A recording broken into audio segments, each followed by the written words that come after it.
At sa kabilang balita naman, Janine Gutierrez magpapagawa ng pang forever na bahay.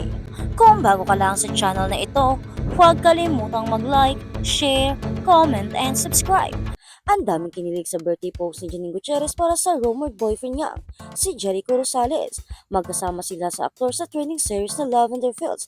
Ito ay kahit simpleng happy birthday lang ang pagbati niya na may dalawang photos nila na nasa Fort Santiago. Wala pa silang inaaming officially pero Jericho ay very vocal sa pagsasabing masayang masaya ang puso niya sa kasalukuyan. Anyway, sa ngayon pala sa lupa nag-i-invest si Janine. May nabili na raw siyang lupa na plano sana niyang patayuan ng bahay. House for myself. Kasalukuyan siyang nakatira sa kondo. Although wala siyang time element kumbaga para sa nasabing ipapagawa niyang sariling bahay. Parang hindi lang po minamadali kasi nung una parang nagmamadali ako Pero parang hindi po kasi kaya sa sobrang busy ng schedule. So siguro pag may free time na lang po dun ko na lang aasikasuhin. Pero yun po yung inaano ko ngayon. May dream house pa siya. Dream house? Simple lang po. Zero kahit pang-apat na bedroom. Para yung pang forever na po na bahay. Bilang panganay po kasi ako palagi yung pinupuntahan kapag Pasko or kapag New Year. So siksikan kami. So gusto ko lang ng bahay na pwede kaming lahat. Katwiran pa ni Janine nang makausap namin recently. Pero may mga business ba siya? Aside from lupa, ano pa ang investment mo? Meron na po akong nail salon. So far yun lang. Sa Ortigas po kaya si Ayala Mills. Sabi niya sa negosyong nail. Salon na kasosyo ng kanyang mga kaibigan.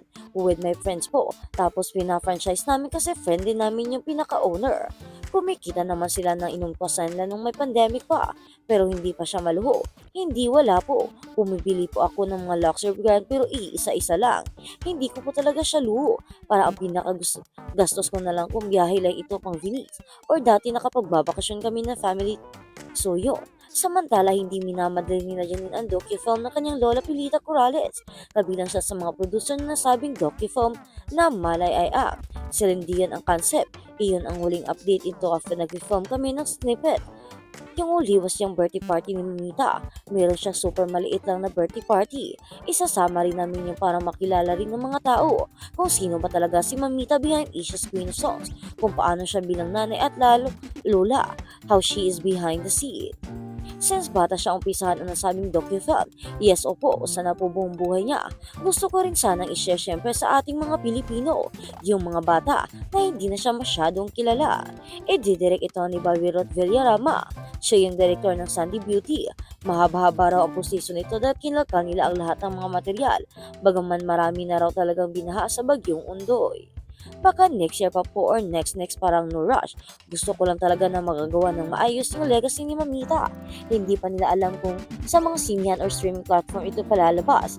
Though magkakapag-visa na nga sila last year pa. Yes, pero ano po talaga ang filming and then I interviewed Mamita last year. Meron po kasi mga docu na talagang gusto ko. Like yung Crescent Yang Saidi. Doon po, di ba? Pinakita yung bahay niya paano siya nagsimula. Or her life today and her struggles. Parang ganoon pa lang, na parang makita yung kabuuan ng buhay niya. Kasi parang I think pag nalaman din ng mga tao struggles ni Mamita and now, hard work she is anything in the rice bill being Asia's Queen of Songs. Sobrang nakaka-inspire kasi yung kwento. So yun na din yung gusto ko sana i-share sa mga tao. At kasama na raw sa mapapanood ang love life ng kanyang lola na makulay noong kabataan